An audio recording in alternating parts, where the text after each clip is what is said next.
Bonjour à toutes et à tous. Alors dans cette vidéo, nous allons réaliser une application, ou plutôt un exercice problème portant sur l'inégalité de Jensen. Donc ce qui concerne la convexité, bien entendu. Alors voici la première partie de l'énoncé. Ici, pardon, je vous ai rappelé la définition d'une fonction convexe. Maintenant, vous commencez à connaître. Alors, l'application, donc, on va considérer x qui est en fait un élément de R puissance n, donc x1 jusqu'à x indice n, non nul. Ça voudrait dire que un dxi est différent de 0 hein, pour un i. Pour l'instant, ça nous importe peu, puisque si on lit la première interrogation, on nous demande de montrer que si t, donc t, bien entendu, ce sera un réel, si t est supérieur ou égal à 1, alors la fonction qui a x associe x puissance t est convexe sur R plus étoile, donc c'est-à-dire l'ensemble des réels positifs non nuls. Alors, eh bien, considérons justement un t. Donc, considérons un t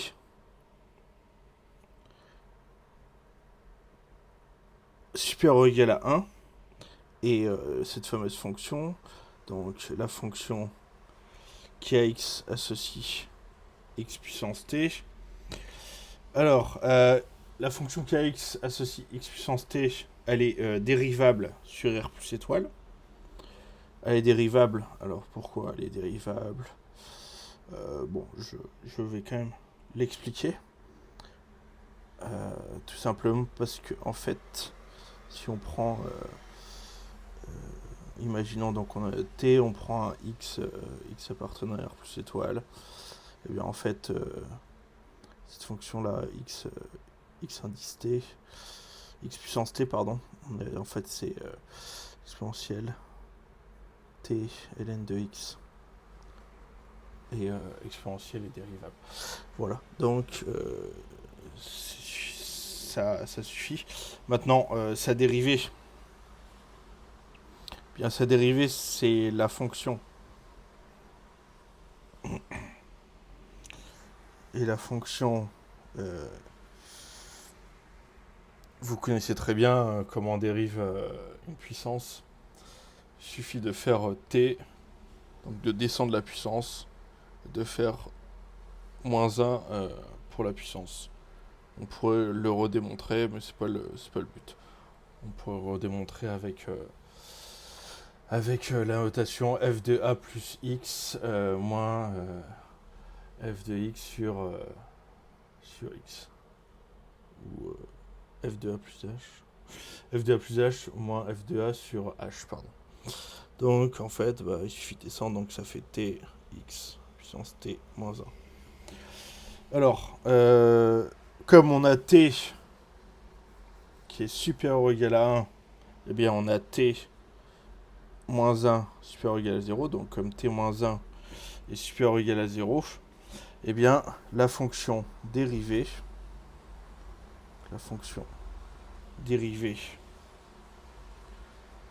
qui a x associe t facteur de x à la puissance t moins 1, eh bien elle est croissante et évidemment continue sur R plus étoile. Et continue sur R plus étoile. Alors, d'après ce qu'on avait vu dans une des vidéos précédentes, rappelez-vous, on avait démontré... Alors, je vais pas le réécrire en entier. Je vais le dire à l'oral, bien entendu, mais pour ceux qui veulent le PDF, donc je vais dire d'après vidéo in Jensen.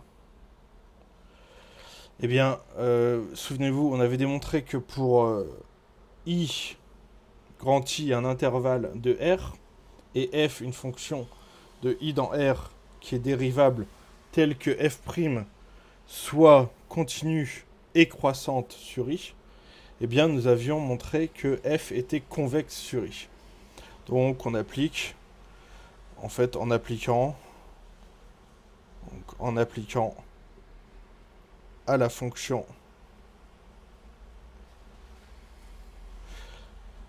qui a x associe x puissance t sur r plus étoile, et on a le résultat, hein, donc alors cette fonction qui a x associe x puissance t, elle est convexe sur r plus étoile.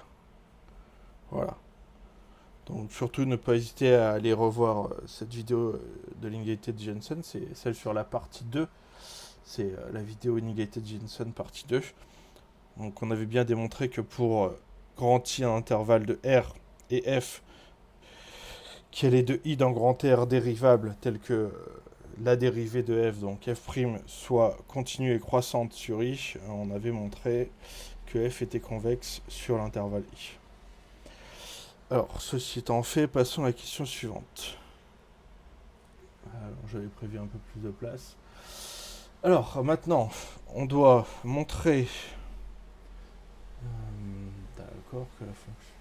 Ouais, donc, rappelez-vous, on considère soit n un entier naturel non nul, donc appartenant à l'étoile, soit notre fameux x qui était en fait le n uplet x1 jusqu'à x1 10 n, donc un r puissance n, non nul.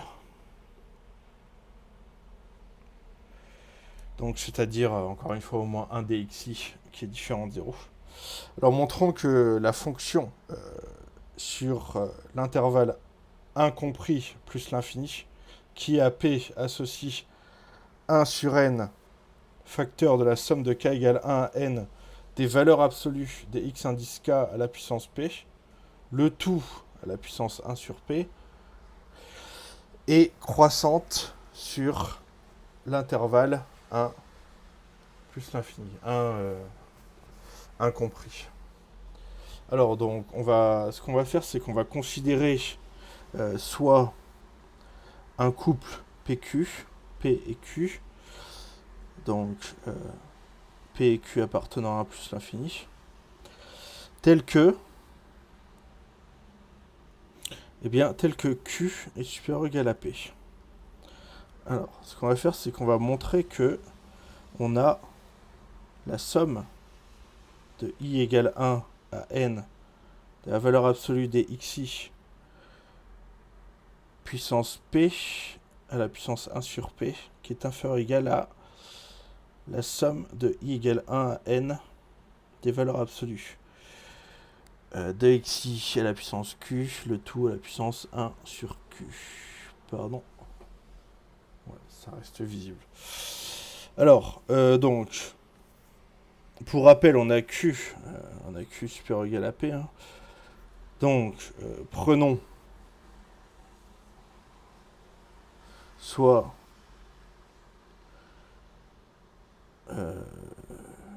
t, on va l'appeler t, soit t égale à q sur p.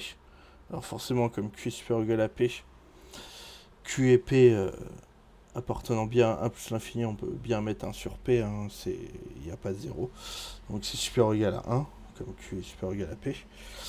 Et la fonction, on va utiliser la question précédente, f qui a x associe x à la puissance t. Alors justement, en utilisant la question précédente, on a que f est convexe. Donc f est convexe sur R plus étoile. Sur R plus étoile. Alors ainsi, comme nos xi, x1, ainsi de suite jusqu'à x indice n, eh bien c'est non nul. L'inégalité qu'on avait établie dans la vidéo précédente, hein, je parle toujours de la même vidéo, la 2, sur Jensen, attendez, je vais quand même essayer de vous rappeler, qu'est-ce qu'on avait dit? On avait montré que pour, soit f Non, c'était la 1. Voir, je le mets, inégalité Jensen 1. C'était la 1, souvenez-vous, c'était l'inégalité de convexité. On avait bon, on considère un intervalle I de R, une fonction qui allait de I dans R, qui était convexe, et on avait que pour tout n appartenant à l'ensemble des entiers naturels hormis 0, donc n étoiles, et pour tout x1 jusqu'à x indice n appartenant à l'intervalle I, et pour tout scalaire lambda 1 jusqu'à lambda n des scalaires positifs, donc R+, on avait que somme de k égale 1 à n des lambda k. J'écris quand même somme de k égale 1 à n des lambda k qui est égal à 1. Ça impliquait que la fonction f appliquée à la somme de k égale 1 à n des lambda k xk était inférieur ou égal à somme de k égale 1 à n. Hop, on sortait le scalaire lambda k f de xk. Donc ouais, bon ça c'est un rappel, et c'est justement ce qu'on utilise. Donc je disais, comme x1, xn ici est non nul, et bien d'après ce résultat là, on a, hop, on applique f de 1 sur n facteur de la somme de k égale 1 à n des x indice k à la puissance p, qui est inférieur ou égal à 1 sur n pour la somme des k égale 1 à n des f de xk à la puissance p. Hop. Donc tout simplement on a sorti le 1 sur n, hein, comme c'était le cas ici précédemment. Alors, donc maintenant ce qu'on va faire, c'est que, eh bien tout simplement f, rappelez-vous f c'est quoi?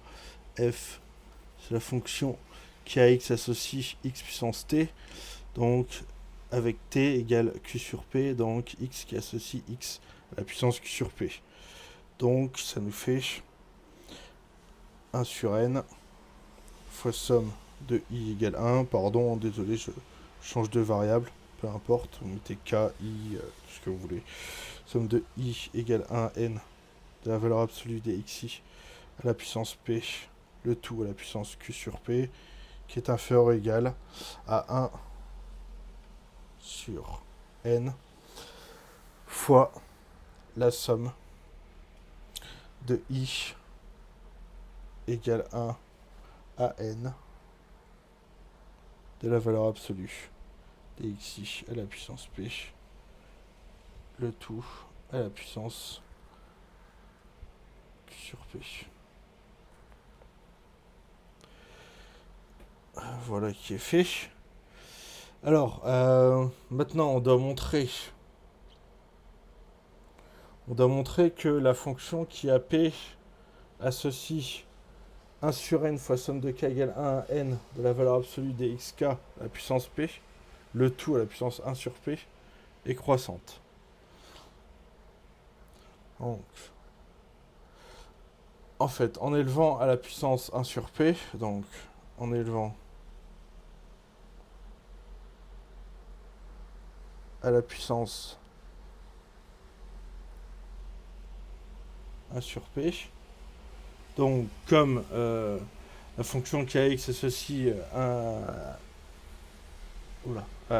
comme la fonction qui a x associe x à la puissance sur qui est croissante sur R+, étoile, on obtient donc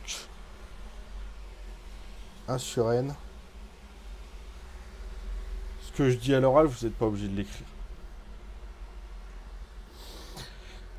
Si je l'écris pas, c'est que vous n'êtes pas obligé de l'écrire sur la copie. Bon, bien entendu, ça dépend de votre niveau. Enfin, de votre niveau de là, dans quelle classe vous êtes. Si vous êtes en terminale, enfin, déjà en terminale, vous n'aurez pas ça. C'est sûr et certain. Même en terminale experte, enfin en maths experte, pardon, vous n'aurez pas ça. Mais bref, donc 1 sur n fois la somme de i égale 1 n de la valeur absolue des xi à la puissance p, le tout à la puissance 1 sur p est inférieur ou égal à 1 sur n. La somme de i égale 1 n, valeur absolue de xi puissance q, le tout à la puissance 1 sur q. Ça, normalement, c'est OK. C'est par croissance, en élevant à la puissance 1 sur p. Alors, donc, comme on avait PQ, rappelez-vous, on a PQ, le coût PQ qui appartient à 1 plus l'infini. Donc, P et Q sont strictement supérieurs à 1. Et on a ce coût PQ tel que Q. On avait dit, hein, c'est bien Q qu'on avait dit, attendez, je vais vérifier si je ne me trompe pas. Hop, ouais, Q supérieur ou égal à P. Donc, hop, comme par hasard, ça ne veut plus tourner. Donc Q supérieur ou égal à P. P. Et qu'on vient de montrer, et on vient de montrer, hein, on a F de Q supérieur ou égal à F de P. C'est ce qu'on a démontré, puisque tout simplement, rappelez-vous, F, c'est la fonction qui a x associe x puissance t, donc x puissance t, c'est x puissance p, q sur p, pardon. Alors, f est croissante. F est croissante, donc sur l'intervalle 1 plus l'infini. Donc je rappelle quand même, f qui a p associe 1 sur n, somme de k égale 1 à n, xk, la puissance p, tout la puissance 1 sur p. Bah écoutez, voilà, hein, c'est un CQFD. Donc j'espère que tout est compris jusqu'ici. Ça ne va pas être allé trop vite. Toujours par un manque de temps, mais normalement je pense savoir bien expliquer. Enfin, n'hésitez pas à mettre pause ou à réécouter. Et surtout à demander le PDF, encore une fois. Les PDF, vous demandez et je les fournis. Je les mets sur GitHub. Alors, passons à la suite, qui sera d'ailleurs la dernière question. Donc, cette dernière question, eh bien, on va essayer d'en déduire que la fonction qui a P associe 1 sur n fois la somme de k égale 1 à n de la valeur absolue des x indice k à la puissance p, le tout à la puissance 1 sur p, admet une limite en plus l'infini. D'accord. Et on essaiera d'exprimer cette limite en fonction des x indice k.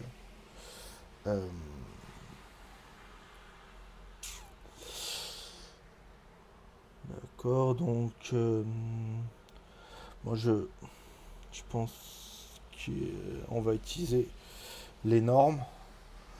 Donc effectivement, on n'a pas encore parlé des espaces vectoriels normés, etc. Mais les normes, au moins les normes sont connues déjà quand on utilise valeur absolue. On sait de quoi on parle. Donc en fait, on va considérer, donc considérons la norme infinie. Donc, la norme infinie pour un réel, c'est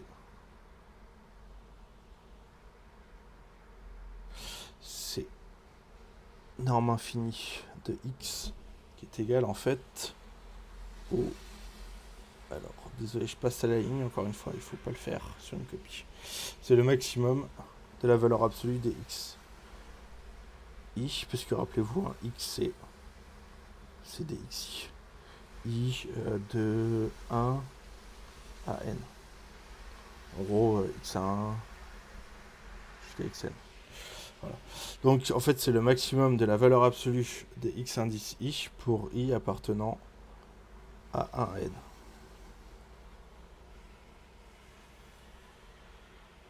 Voilà. Alors, rappelons qu'on a considéré n appartenant à n étoiles et notre fameux x qui est égal à x indice 1 jusqu'à x indice n appartenant à R n non nul, eh bien, comme x différent de 0, normalement je devrais mettre un petit vecteur, mais on peut mettre 0 comme ceci, hein, c'est tout à fait acceptable. X non nul, eh bien on a forcément le maximum qui sera non nul, puisque au moins un des xi est non nul. Donc on a la norme infinie de x qui est strictement supérieure à 0. Alors, ensuite, donc il va s'en suivre que pour tout p supérieur ou égal à 1, eh bien 1 sur n fois la somme de i égale 1 à n des valeurs absolues des x indices i à la puissance p et le tout à la puissance 1 sur p, eh bien en fait c'est égal,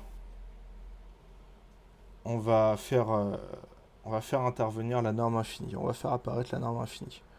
Donc norme infinie de x fois 1 sur n fois somme de i égale 1 à n des valeurs absolues.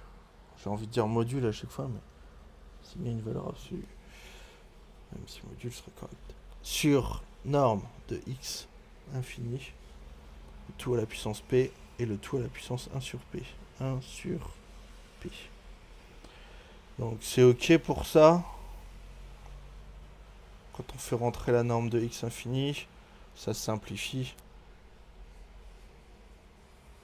Alors, par définition de x infini, de norme de x infini, pardon, par définition de la norme de x infini, on a pour tout i de 1 à n, eh bien, la valeur absolue de xi sur la norme de x infini qui est forcément inférieur ou égal à 1. Bien inférieur ou égal à 1, puisque ça peut être égal. Et donc, il existe aussi un entier naturel tel que ça va être égal à 1, puisque, rappelez-vous, c'est le max. La norme de x infini, c'est le max des valeurs absolues des x indices i. Donc il y en a bien une pour une valeur. Enfin, il y a bien une des valeurs de x indice i, valeur absolue, qui sera égale à la norme de x infini. Donc il existe bien un entier naturel tel que ça fasse norme de x infini sur norme de x infini finalement. Donc il existe un entier naturel j compris entre 1 et n tel que la valeur absolue de xj sur la norme de x infini soit égale à 1. Qu'est-ce que ça nous fait ça donc? Alors, tac tac, donc ça fait norme infinie x. Donc ça va nous faire 1 inférieur ou égal à somme de i égale 1 à n des valeurs absolues de xi sur norme de x infini à la puissance p, et c'est aussi inférieur ou égal à n, c'est compris entre 1 et n. Donc maintenant ce qu'on va faire, c'est qu'on va composer, on compose par la fonction qui à x associe... Bon, je mets un point. Hein, qui à x associe x fois 1 sur n.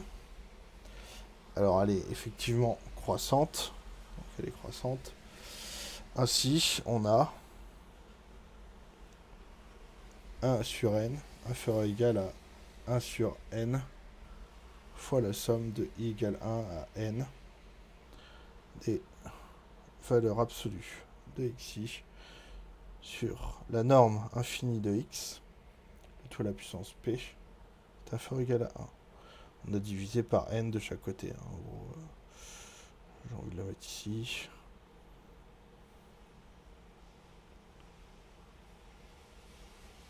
Hop, voilà. Un point, point, point. Très bien. Alors, on peut faire une remarque. Alors, on remarque que 1 sur n, remarquons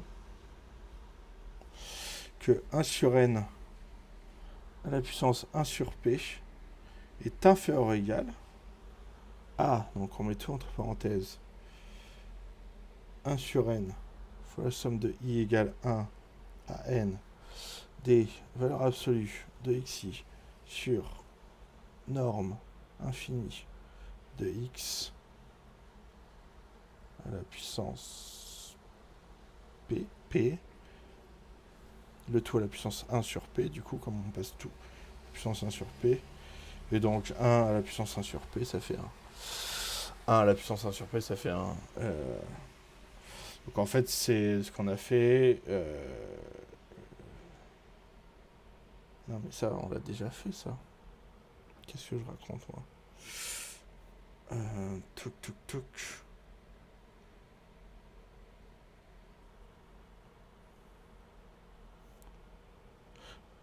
Alors, on a ça. Ouais, bon, je dis remarquons. Bon, finalement, c'est... Est-ce que c'est vraiment un remarquons? Ouais, ça peut être une remarque. On va plutôt dire, allez, qu'on compose par une fonction croissante. On compose par la fonction croissante qui à point associe point à la puissance 1 sur p. Donc, ça nous fait bien ce résultat, puisqu'elle est croissante. Ensuite, ce qu'on va faire, c'est qu'on va se souvenir que, je le mets ici, a à la puissance b, en fait, c'est exponentielle de b ln de a. Et donc, on peut faire remarque.